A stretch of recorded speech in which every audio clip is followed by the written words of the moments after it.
What's going on is Anton from AntonDaniels.com. I appreciate you guys for continuing to rock with me. I'm about to come to Atlanta and do this show with you guys, and we're gonna have a good time. Look at the airport. Look how busy everything is. Look at it. Everybody is out and about in August at the airport. That line is absolutely egregious. Let me give you all a tip. Never stand in this line, because that's the normal check-in line, and then you got the Sky Priority, which I usually check in over here. But the real finesse is just going right outside and checking your luggage in before you even walk into the airport, especially when you're at DTW, which is the Detroit airport. I fly Sky Priority because I fly first class, so I always come straight up. I don't go through this line right there. I just go straight through this one right here. So, and then we're gonna get all checked in. See that? Just skip through the line.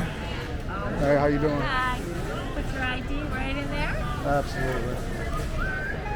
And then I got a show to do shortly, but I want to give you guys some insight. Thank you, love. Have a good day. I'm gonna give you guys some insight. Excuse me. Before we do this morning show and we jump on this plane, okay? Because I travel so much, I'm able to get through the airport in less than 5 minutes, or able to get through airport security in less than 5 minutes. I don't even have to be here as early as most people are here, because I know all of the tricks of the trade. No matter how busy the airport is, no matter whether the tram's running and everything like that, you just know it. And then I see other people and they don't know to take their shoes off, then they got to go back through the thing because they got their belt on and all of this other type of stuff. Kind of remind me of that scene of Up in the Air where he picks certain lines to go through because he knows where to go. Yeah, that's kind of the way it is. But anyways, neither here nor there. Not the thing that I want to talk to you about. I want to talk to you specifically about how to get through this recession more effectively. Trust me, I know what it's like to deal with and try to survive in a worst case scenario. This is a lot different than what we experienced in 2008. And for those of you that are older than me, and I'm 40 years old, for those of you that are older than me, got a couple different Sky Clubs. Got this one right here. Actually, you got like 4. You got that one right there. You got that one right there, which is where I'm about to go right now. And then you got some smaller ones over by the terminal. But for those of you that are older than me and you had to experience what it was like to go through the 2008 recession, hopefully you learned some important lessons. If you didn't, shame on you.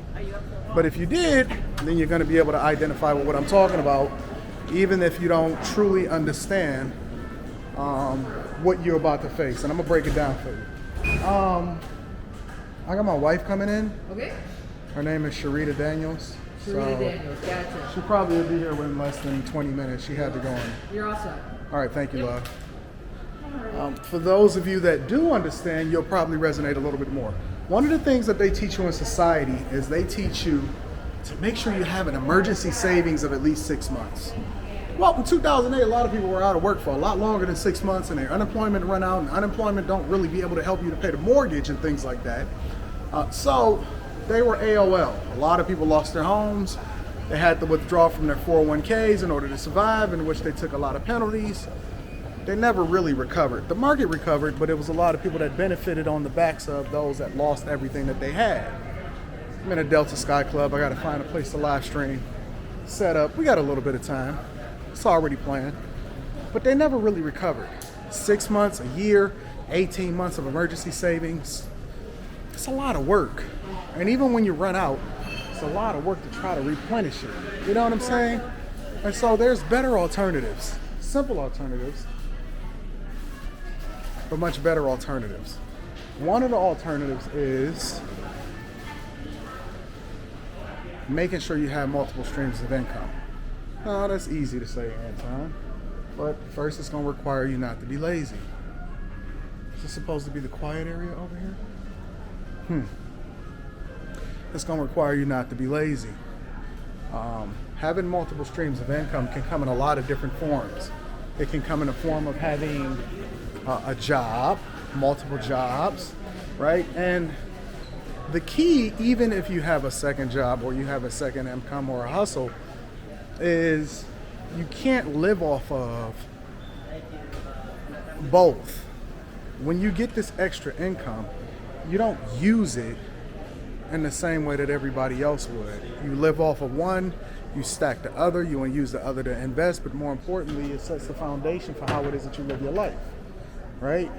And how you live your life is based off of the idea that you still only need to have one income, which means that you need to reduce the amount of resources that you need in order to live and all of that other stuff. Oh, this is perfect over here. Yeah. This'll work. This'll work perfectly. So yeah, you want to reduce the dependency, but at the same time you want to increase it. Now, obviously, this is going to take some work because you can't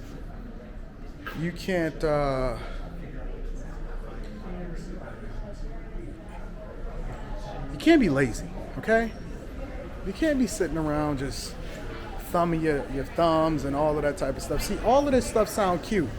Making 40,000, having somebody to help you, a partner, instead of actually having a real marriage. All of that sounds cute until the shit hit the fan. When everything hits the fan, then you get to see what you're truly made of. I think my flight is on time. You get to see what you're truly made of, and all of that goes out the window. Let's see. It all sounds cute until everything hits the fan. Then everything goes out the window because then you're in survival mode. Yep, you're in survival mode. You know, the thing about being in a Sky Club is it's always going to be the same food every single time. You're going to have turkey, you're going to have ham. Look like turkey is on the other side. Chicken, salad, blue cheese pasta. Yep, nothing out of the ordinary. And then you're going to eat dessert first.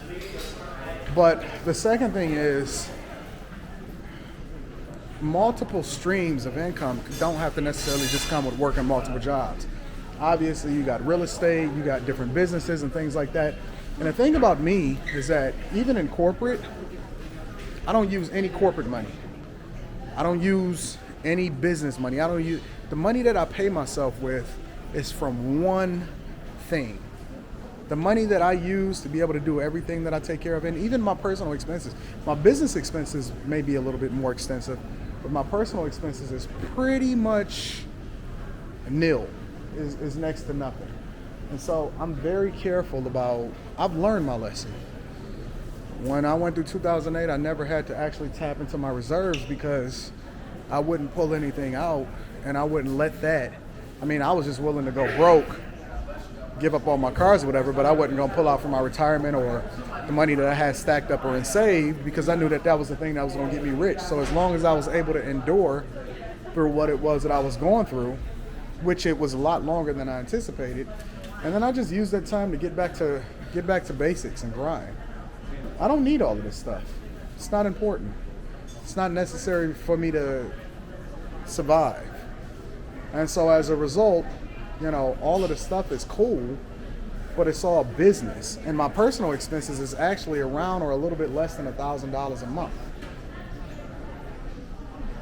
So if anything was to ever happen, me being able to, which I got significant resources now, but just in a general sense, I'm talking about income specifically. If anything was to happen, I'm straight. But I have I would say about a good 7 different streams of income, some much larger than the others. But you got to have multiple streams of income instead of depending on having savings to sustain you, because all you're going to do is deplete, and it teaches you to look at money not in the proper way.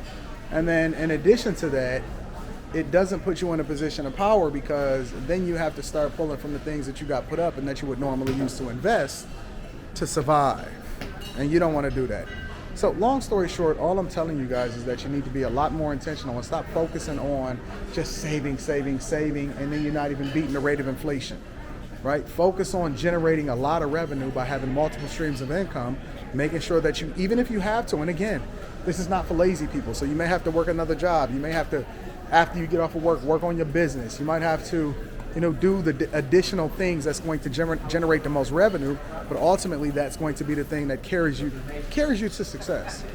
And if you're unwilling to do that, then it doesn't really matter anyway. Make sure you subscribe to the Patreon. I just dropped the Patreon exclusive yesterday, where I'm breaking down where we are meeting up for the Patreon live. It's going to be in the Midwest. Weather. We travel based off of our weather. It's going to be in the Midwest. We just came from New York. It was awesome. And then I dropped some additional updates and a video on there. Make sure you tap into that, and make sure you tap into the Discord. How you doing, my friend? Yeah, tap into the Discord, and then we're going to get you all set up and going in the direction that you're supposed to go in with the people that you're supposed to be aligning with, all right? And then if you need to kick it with me personally, email me at antondaniels413@gmail.com, and we're going to get it popping. I love you. I appreciate you. I'm going to holler at y'all later. Peace.